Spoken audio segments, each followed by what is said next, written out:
वाहिगुरू जी का खालसा वाहिगुरू जी की फतेह। And now Khalistan may be declared within the next 5 or 6 days. ਸਿੱਖਾਂ ਦੇ ਉੱਪਰ ਇਦੋਂ ਹੋਰ ਕੋਈ ਵੱਡੀ ਗੁਲਾਮੀ ਦੀ ਨਿਸ਼ਾਨੀ ਨਹੀਂ ਹੋ ਸਕਦੀ ਜਿਹੜਾ ਹੁਣ ਪਾਪ ਹੋਇਆ। Bindranwale claimed the government was set on genocide. ਇਹ ਸਿੱਖ ਇਸ ਰੂਪ ਨੂੰ ਪਸੰਦ ਨਹੀਂ ਕਰਦੇ, ਸਿੱਖਾਂ ਨੂੰ ਖਤਮ ਕਰਨਾ ਚਾਹੁੰਦੇ ਆ। ਖਾਲਿਸਤਾਨ ਦੀ ਪ੍ਰਾਪਤੀ ਗੁਨਾਹ ਨਹੀਂ, ਸਿੱਖਾਂ ਵਾਸਤੇ ਮਾਣ ਵਾਲੀ ਗੱਲ। ਖਾਲਿਸਤਾਨ ਦੀ ਗੱਲ करनी सिखों का धर्म है। अगस्त 2022 में अमृतपाल सिंह की इमरजेंस के बाद खालिस्तान का इशू बार बार न्यूज़ में रहा है। रिसेंटली जुलाई के फर्स्ट वीक में यूके, यूएस और कनाडा में मौजूद इंडियन कॉन्सुलेट्स के बाहर प्रो खालिस्तान प्रोटेस्ट ऑर्गेनाइज किए गए। मगर खालिस्तान कोई रीसेंट फिनोमेना नहीं है, बल्कि खालिस्तान की हिस्ट्री 100 साल से भी ज़्यादा पुरानी है। आइए जानते हैं थ्रू आउट हिस्ट्री खालिस्तान की मूवमेंट किस तरह डेवलप हुई। सिख्स पूरे इंडिया की पॉपुलेशन का 2% हैं। पूरी दुनिया में 25.8 मिलियन सिख्स रहते हैं, जिनमें से तकरीबन 75% इंडियन पंजाब में बसते हैं।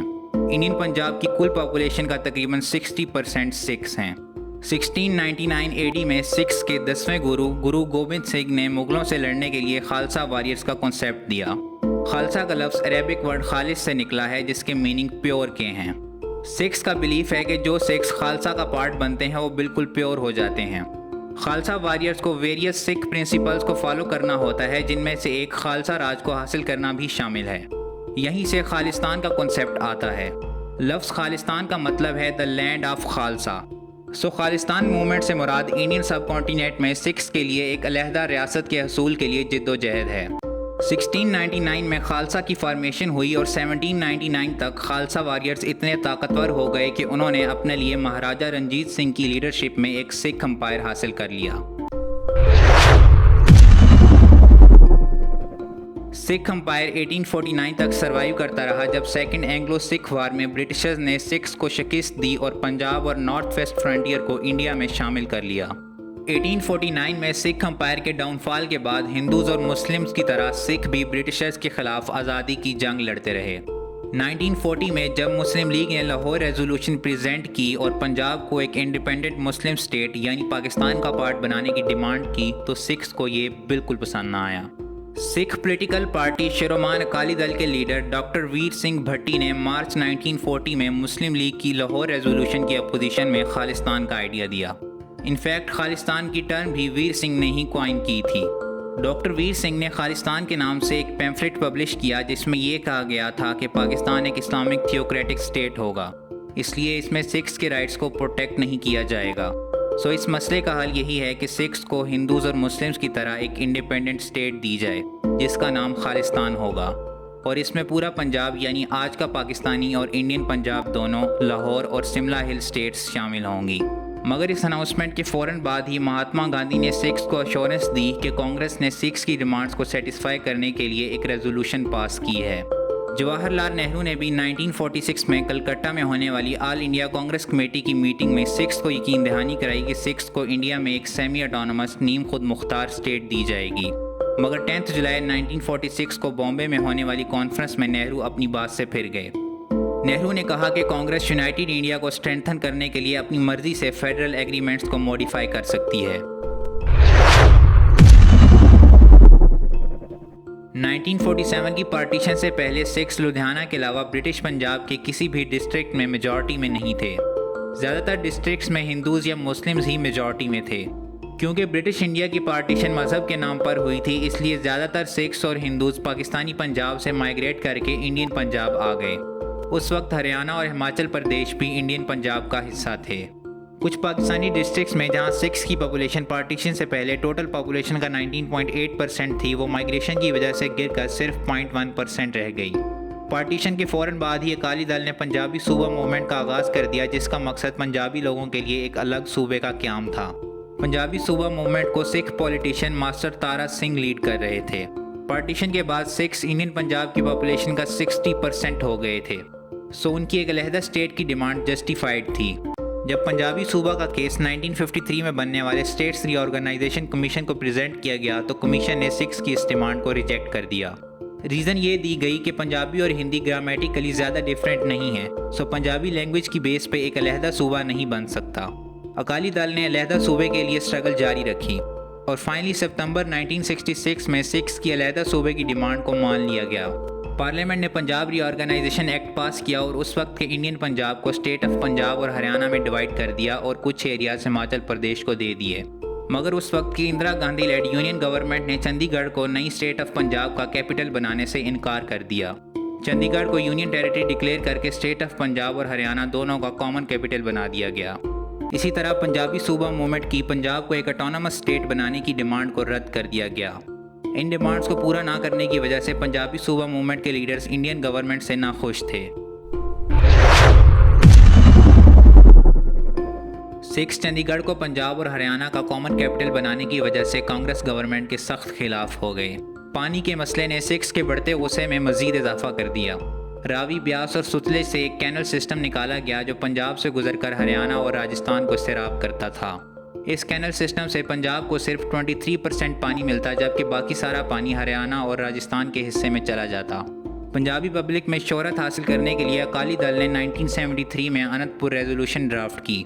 रेजोल्यूशन में सिख्स की रिलीजियस और पॉलिटिकल डिमांड्स को आउटलाइन किया गया था। रेजोल्यूशन के चंद मेन पॉइंट्स ये थे। अकालीज ने डिमांड की कि सिखिज़म को हिंदुइज़म से एक अलहदा रिलीजन माना जाए। एक्चुअली इंडियन कॉन्स्टिट्यूशन के आर्टिकल 25 क्लास 2 सब क्लास बी में हिंदूज़ की जो डेफिनेशन की गई है, इसके तहत सिख्स, जैन्स और बुद्धिस्ट भी हिंदूज़ ही की कैटेगरी में आते हैं। इंडियन कॉन्स्टिट्यूशन के बनने के वक्त से ही सिख्स इस आर्टिकल के सख्त खिलाफ रहे हैं और इंडियन कॉन्स्टिट्यूशन में अपनी अलहदा आइडेंटिटी चाहते हैं। अनंतपुर रेजोल्यूशन की दूसरी बड़ी डिमांड चंडीगढ़ को पंजाब प्रोविंस का हिस्सा बनाना थी। तीसरा मेन पॉइंट पंजाब को ज़्यादा ऑटोनॉमी देना था। अनंतपुर रेजोल्यूशन को 1982 तक कुछ खास पॉपुलैरिटी हासिल नहीं हुई, मगर 1982 में अनंतपुर रेजोल्यूशन को इसका असल वारिस मिल गया, यानी जरनैल सिंह भिंडरांवाले। जरनैल सिंह भिंडरांवाले सिख रिलीजियस इंस्टीट्यूशन दमदमी टकसाल के 14वें 14th जत्थेदार थे। भिंडरांवाले सिख्स में एक रिफॉर्मर के तौर पर उभरे। उन्होंने सिख्स को अल्कोहल और ड्रग्स से दूर रहने के लिए कहा और सिख प्रिंसिपल्स पर अमल करने की तलकीन की। भिंडरांवाले ने सिख्स के साथ कांग्रेस गवर्नमेंट की डिस्क्रिमिनेटरी पॉलिसीज़ के खिलाफ आवाज़ उठाई। जरनैल सिंह भिंडरांवाले ने कांग्रेस से अनंतपुर रेजोल्यूशन की डिमांड्स को पूरा करने का कहा। 4 अगस्त 1982 को अकाली दल और जरनैल सिंह भिंडरांवाले ने धर्म युद्ध मोर्चा लॉन्च कर दिया। धर्म युद्ध मोर्चा की डिमांड अनंतपुर रेजोल्यूशन को इम्प्लीमेंट करना थी। इन सब चीज़ों ने भिंडरांवाला को काफ़ी पॉपुलर कर दिया और सिख्स उन्हें अपना सबसे बड़ा लीडर समझने लगे। कांग्रेस गवर्नमेंट भिंडरांवाला और उनके साथियों के वायलेंट प्रोटेस्ट से सख्त परेशान थी। जुलाई 1983 में अकाली दल के प्रेसिडेंट हरचंद सिंह लोंगोवाल ने भिंडरांवाला को गोल्डन टेम्पल को अपना हेडक्वार्टर बनाने की दावत दी, जिसे भिंडरांवाला ने कबूल कर लिया। भिंडरांवाला ने गोल्डन टेम्पल में वेपन स्टोर किए और टेम्पल को अपना हेडक्वार्टर बना लिया। भिंडरांवाला ने पंजाब गवर्नमेंट की अथॉरिटी को चैलेंज किया और पैरेलल में एक अपनी गवर्नमेंट बना ली। भिंडरांवाला और उनके फॉलोअर्स ने शुरू ही से कांग्रेस गवर्नमेंट को वायलेंस के जरिए अपोज किया।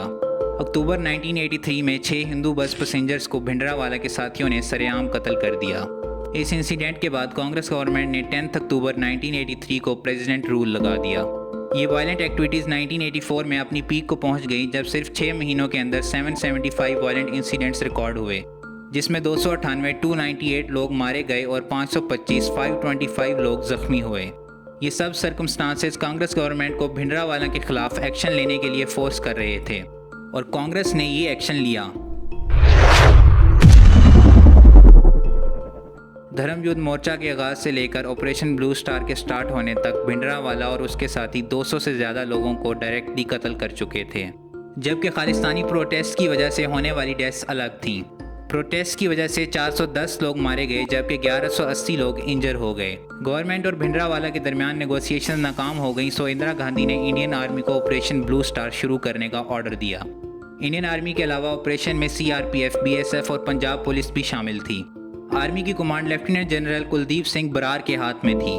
आर्मी ने 3 जून 1984 को गोल्डन टेम्पल का घेराव कर लिया। इंडियन आर्मी ने पब्लिक एड्रेस सिस्टम के जरिए मिलिटेंट्स को सरेंडर करने का कहा। मिलिटेंट्स को ये भी कहा गया कि वो टेम्पल में मौजूद पिलग्रिम्स को बाहर जाने दें। शाम 7 बजे तक कुछ ना हुआ। इंडियन आर्मी ऑपरेशन के लिए अपने साथ टैंक्स और आर्टिलरी गन्स भी लाई थी। आर्मी का ख्याल था कि खालिस्तानी मिलिटेंट्स के पास बहुत ज़्यादा और एडवांस्ड असला नहीं है, मगर खालिस्तानीज़ के पास एडवांस्ड वेपन्स थे। खालिस्तानीज़ ने एंटी टैंक गन्स और मशीन गन्स से इंडियन आर्मी पर अटैक कर दिया। इसी तरह खालिस्तानीज़ ने ग्रेनेड लॉन्चर्स का इस्तेमाल भी किया। 24 घंटे जंग जारी रहने के बाद आर्मी ने फाइनली गोल्डन टेम्पल को कंट्रोल में ले लिया। ऑपरेशन के दौरान जर्नैल सिंह भिंडरावाला की मौत हो गई। इंडियन आर्मी के 83 सोल्जर्स मारे गए जबकि 248 सोल्जर्स इंजर हुए, मगर बाद में राजीव गांधी ने एडमिट किया कि 700 Indian soldiers operation blue star में मारे गए। इंडियन गवर्नमेंट के ऑफिशियल एस्टीमेट्स के मुताबिक 493 मिलिटेंट्स और सिविलियंस ऑपरेशन ब्लू स्टार की वजह से जान से हाथ धो बैठे।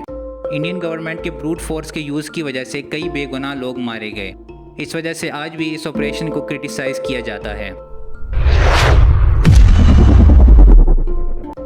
3 जून 1984 जिस दिन ऑपरेशन किया गया, इस दिन गोल्डन टेम्पल के फाउंडर गुरु अर्जन देव की मार्टरडम एनिवर्सरी थी।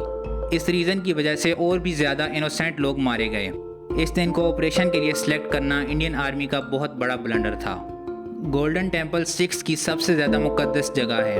इंडियन आर्मी का वहाँ घुसना और फिर उसकी हुर्मत को पामाल करने की वजह से दुनिया भर के सिख्स के दिल दुखे और सब में कांग्रेस गवर्नमेंट के ख़िलाफ़ शदीद गम और गुस्सा था। 31 अक्टूबर 1984 की सुबह 9:30 बजे Indian prime minister Indira Gandhi को उनके 2 सिख सिक्योरिटी गार्ड सतवंत सिंह और बयान सिंह ने ऑपरेशन ब्लू स्टार का बदला लेने के लिए कत्ल कर दिया। इंटेलिजेंस ब्यूरो (IB) ने इंदिरा गांधी की सिक्योरिटी में से सिख गार्ड्स को हटा दिया था, मगर इंदिरा गांधी को डर था कि ये स्टेप उनकी एंटी सिख इमेज को मज़ीद मजबूत कर देगा। सो उन्होंने दिल्ली पुलिस को उनके सिख बॉडीगार्ड्स को वापस अपॉइंट करने का ऑर्डर दिया। सुबह 9:20 पर इंदिरा गांधी न्यू दिल्ली में मौजूद PM रेजिडेंस से एक इंटरव्यू देने के लिए निकली। उनके साथ 3 गार्ड्स भी थे। जैसे ही इंदिरा गांधी गेट पर पहुंची तो वहां मौजूद 2 सिख सिक्योरिटी गार्ड्स ने इंदिरा गांधी पर फायर खोल दिए। बयान सिंह ने अपनी .38 पिस्टल से इंदिरा गांधी पर 3 राउंड्स फायर किए। फिर सतवंत सिंह ने सब मशीन गन के 30 राउंड्स इंदिरा गांधी पर फायर कर दिए। इंदिरा गांधी ने मौके पर ही दम तोड़ दिया। दोनों सिक्योरिटी गार्ड्स ने कत्ल के फ़ौरन बाद अपने हथियार ज़मीन पर फेंक दिए। अगले 6 मिनट्स में इंदिरा गांधी के बाकी 3 गार्ड्स ने बयान सिंह पर फायर किए और उसे मार दिया, जबकि सतवंत सिंह को गिरफ्तार कर लिया गया और फिर 6 जनवरी 1989 को उसे फांसी की सज़ा दे दी गई। इंदिरा गांधी की वफ़ात के बाद अगले 4 दिन तक इंडियन सिख्स के साथ खून की होली खेली गई। इंदिरा गांधी की डेथ के फ़ौरन बाद ही दिल्ली और इसके सराउंडिंग एरियाज़ में मॉब वायलेंस शुरू हो गया और आहिस्ता आहिस्ता ये पूरे इंडिया में फैल गया। मॉब्स को हथियार और इंस्ट्रक्शन देने का काम खुद कांग्रेस के MPs ने सर अंजाम दिया, जिनमें MP सज्जन कुमार का नाम सबसे ऊपर आता है। 31 अक्टूबर से 3 नवंबर तक सिख्स के खिलाफ जारी रहने वाली बहीमाना एथनिक क्लेंसिंग की वजह से इंडियन गवर्नमेंट के मुताबिक पूरे मुल्क में 3,350 सिख्स मारे गए, जबकि इंडिपेंडेंट सोर्सेज के मुताबिक ये नंबर 8,000 से लेकर 17,000 तक है। 1984 के एंटी सिख राइट्स ने सिख्स में खालिस्तान हासिल करने की ख्वाहिश को मज़ीद ताकतवर कर दिया। 1990s तक खालिस्तान मूवमेंट की वजह से कई लोगों ने अपनी जान गंवाई। इनमें notable incident air India flight 182 को धमाके से उड़ाना है, जिसमें 329 लोग मारे गए। इस टेररिस्ट एक्ट में बब्बर खालसा का हाथ था। 1987 में 32 हिंदू पैसेंजर्स को मार दिया गया। इसी तरह 1981 में 80 हिंदू ट्रेन पैसेंजर्स को मौत के घाट उतार दिया गया।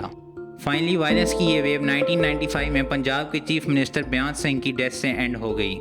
इसके बाद खालिस्तान मूवमेंट काफ़ी वीक हो गई, मगर फिर भी किसी हद तक खालिस्तानी एक्टिविटीज़ 2000s में भी जारी रहीं। अगस्त 2022 में अमृतपाल सिंह की पंजाब में एंट्री हुई। अमृतपाल सिंह 10 साल से दुबई में रह रहा था।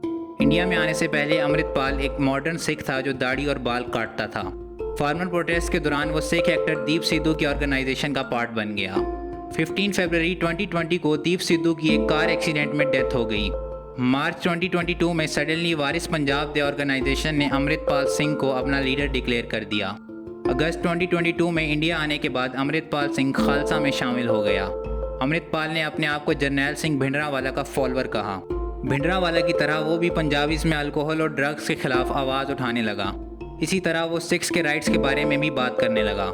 अमृतपाल कहने लगा कि सिख्स 150 साल से गुलाम हैं, पहले ब्रिटिशर्स के और अब हिंदूज़ के। सिख्स के लिए आज़ादी का रास्ता सिर्फ़ और सिर्फ खालिस्तान है। एंटी स्टेट एक्टिविटीज़ और वायलेंस की वजह से पंजाब पुलिस ने अमृतपाल सिंह को अरेस्ट करने का प्लान बनाया। अमृतपाल की अरेस्ट के बाद फॉरेन कंट्रीज़ जैसे कनाडा, UK, US में सिख डायस्पोरा ने प्रोटेस्ट स्टार्ट कर दिए और इंडियन कॉन्सुलेट्स पर अटैक्स करने लगे।